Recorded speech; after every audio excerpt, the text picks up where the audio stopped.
is Joyce Community Church, where you can wake up to the love of God, grow in Christ, and step out in service. You are listening to our weekly sermon featuring Pastor John Kyler.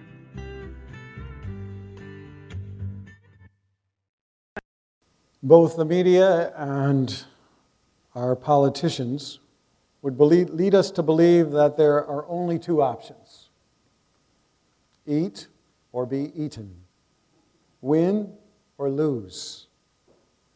It's us versus them, and our opponents must be vanquished at all costs. It seems like the days are long gone when political rivals such as Democratic Speaker of the House Tip O'Neill and Republican President Ronald Reagan would often sit down together for drinks. After one particularly partisan fight, O'Neill told Reagan, "Old buddy, it's just politics. After 6 o'clock, we're friends." Their willingness to engage, let down their guard, and listen to each other is why historians say that the two were able to compromise and pass landmark Social Security reform. It's a hostile world out there, or so we are told. What is our role as Christ followers in our current cultural and political climate? As a faith community, can we live together with our differences and our different approaches and views of life? As a faith community, can we avoid the division that is destroying both our families and our country? Do we even dare to imagine that we have any hope to offer to our community?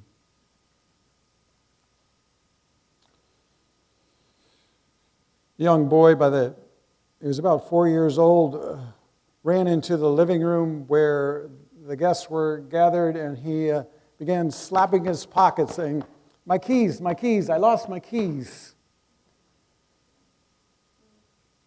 And the response was, well, he didn't learn that from the neighbors. For good or bad, we become a lot like our parents. Jesus expects nothing less of us as his followers. In the Sermon on the Mount, Jesus emphasized that through our character and our behavior, others would recognize us as sons and daughters of God. Blessed are the peacemakers, for they will be called children of God. You have heard it said, love your neighbor and hate your enemy. But I tell you, love your enemies and pray for those who persecute you, that you may be children of your Father in heaven. Be perfect, therefore, as your heavenly Father is perfect. Jesus expects and anticipates that those who follow him will be recognizable by their behavior and their character.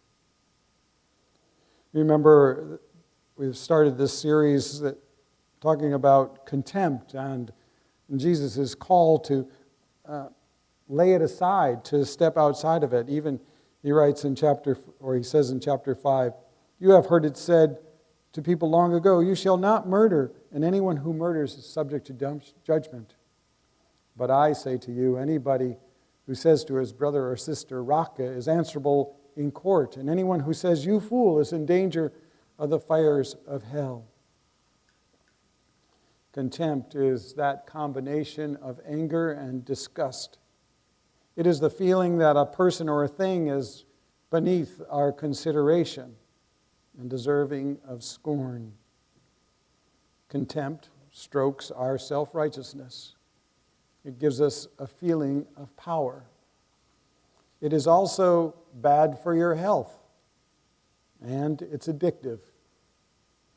It's also profitable. That's what Brooks calls the industrial outrage enterprise. Contempt grows out of a confirmation bias, the tendency in all of us to seek out and interpret new evidence in ways that confirm what we already think. confirmation biased is also coupled with a motive attribution that results, that is, viewing our position as the morally good one and those who disagree with us as the one that is in error. It results in us living in a self-reinforcing bubble. And without judgment, contempt disappears.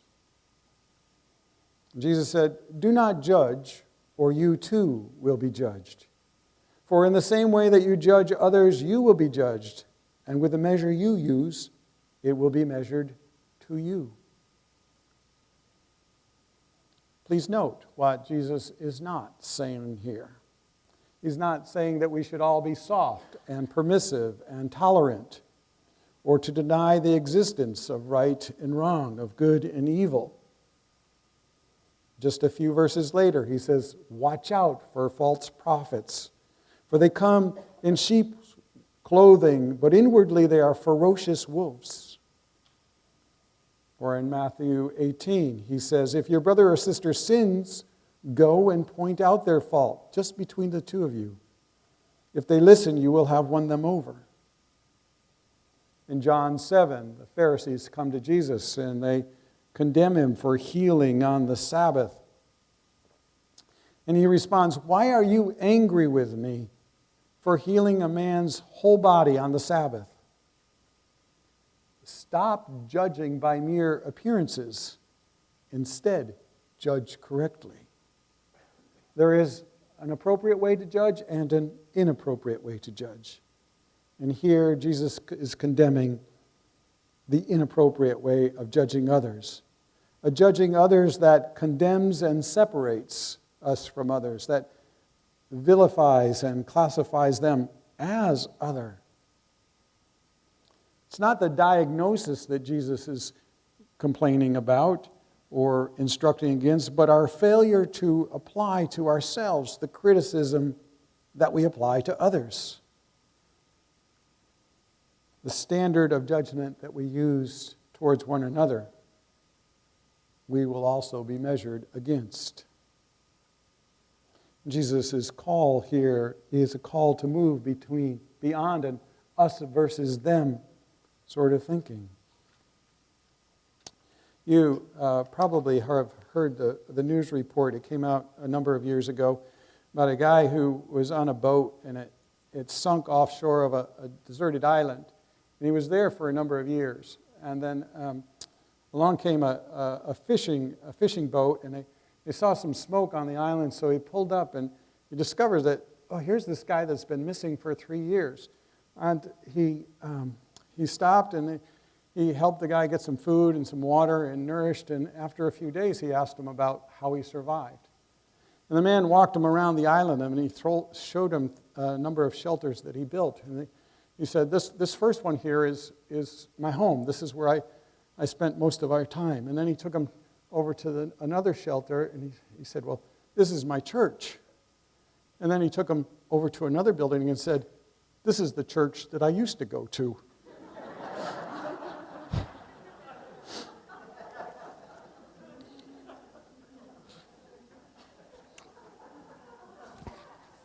Help him, Lord.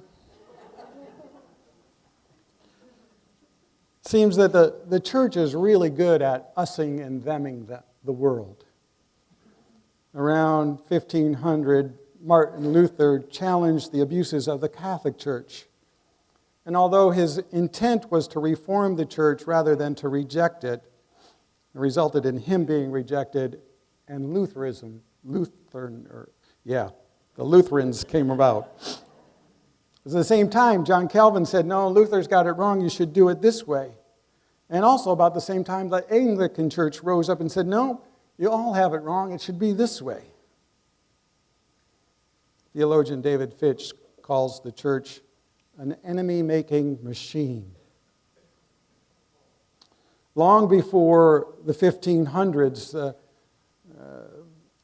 Paul tells us about the Corinthians, where they were divided. One said, I follow Paul. The other said, no, I follow Apollos. Paul says we're all just human.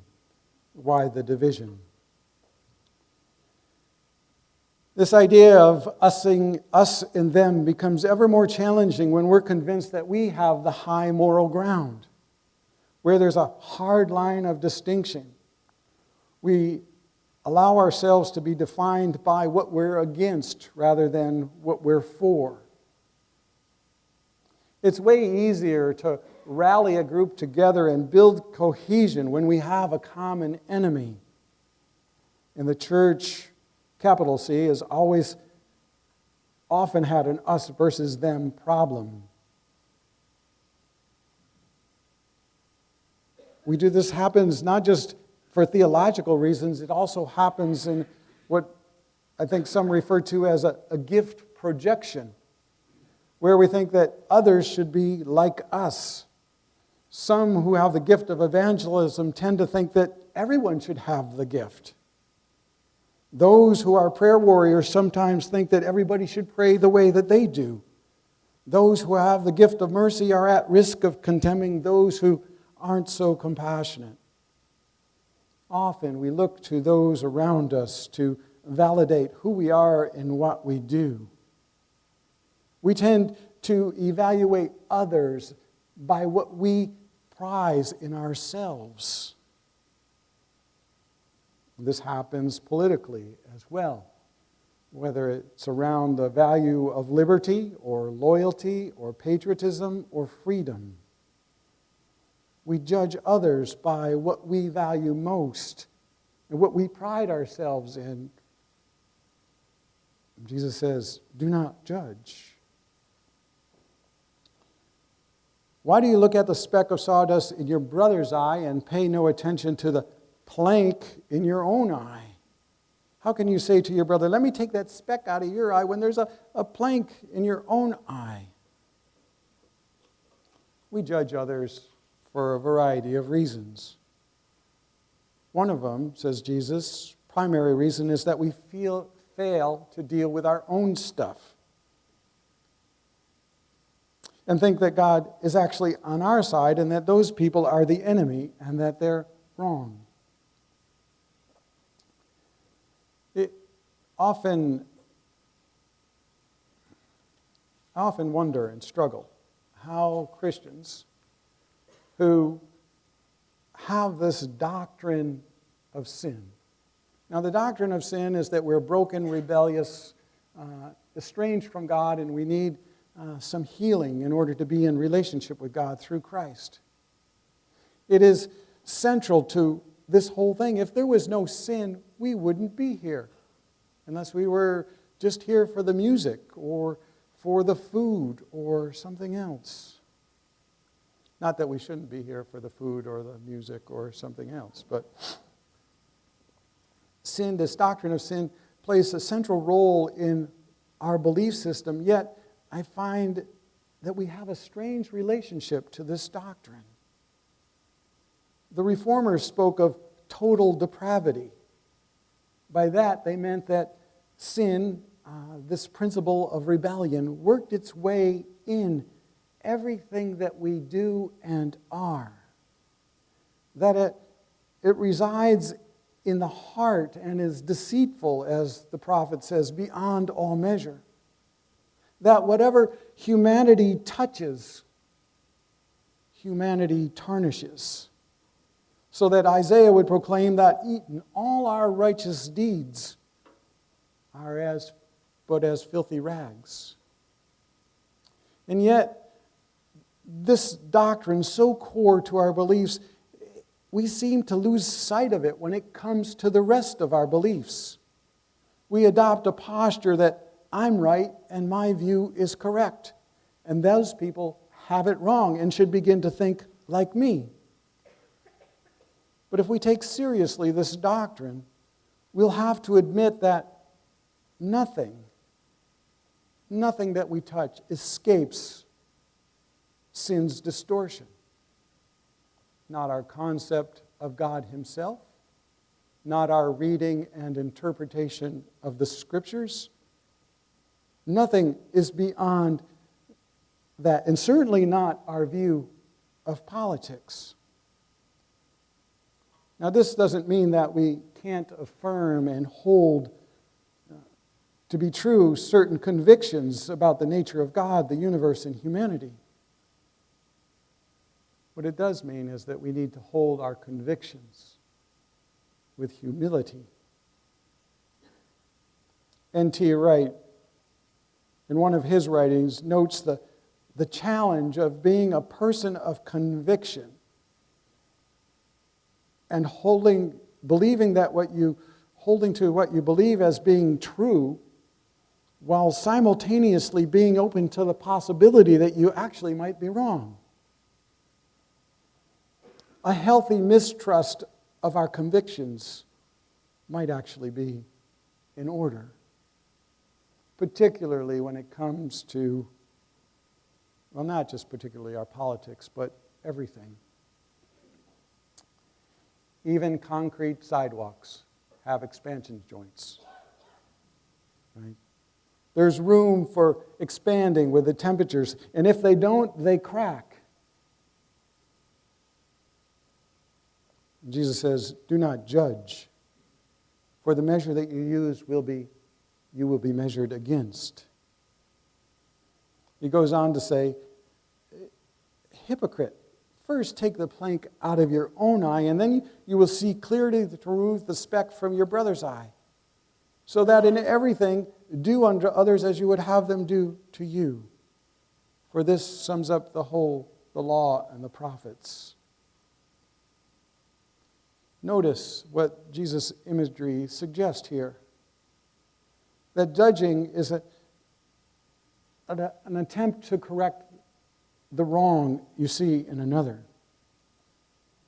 But he says, that's a speck compared to the plank in your own eye. Unless we address the sin and brokenness in our own lives, we're not in a position to judge others. Note that after you deal with the plank, then you're in a position to deal with the speck. Note, the implication here is that the point of judging is always restoration, not condemnation, not separation, nor exclusion. He says the measure that you use to judge other will be the measure that you are judged against. What measure do we use when it comes to our theology, our relationship with the world, our politics, our co-workers? And Jesus said, I tell you, unless your righteousness surpasses that of the scribes and Pharisees and the teachers of the law, you will certainly not enter the kingdom of heaven.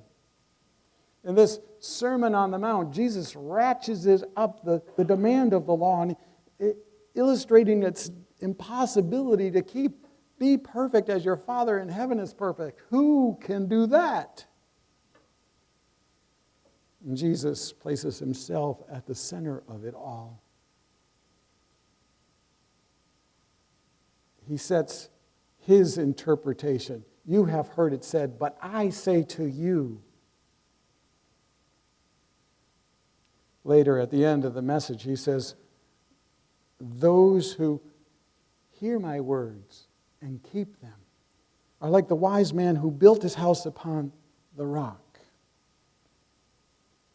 And Jesus would say that the only appropriate measure that we can use when relating to those around us would be the measure of his cross, that which reduces us all to what we are, sinners in need of grace.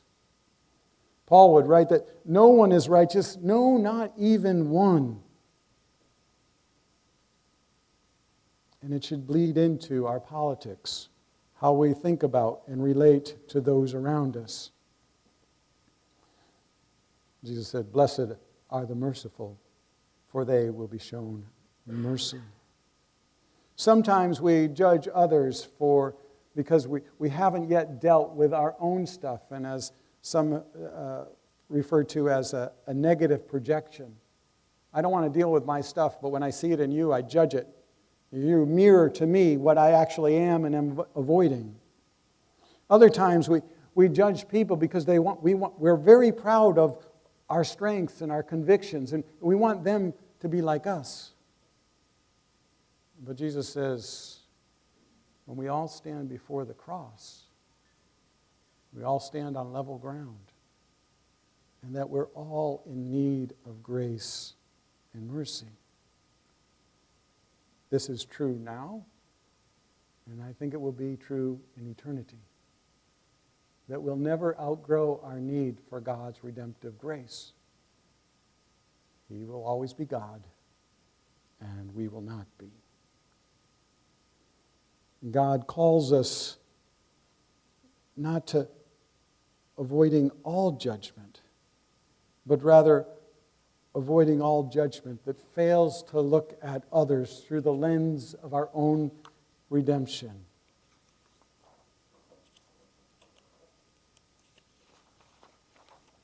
The art of living as peacemakers, the art of loving our enemies, is to constantly allow our redemption to shape all of our interactions with others. Let us pray.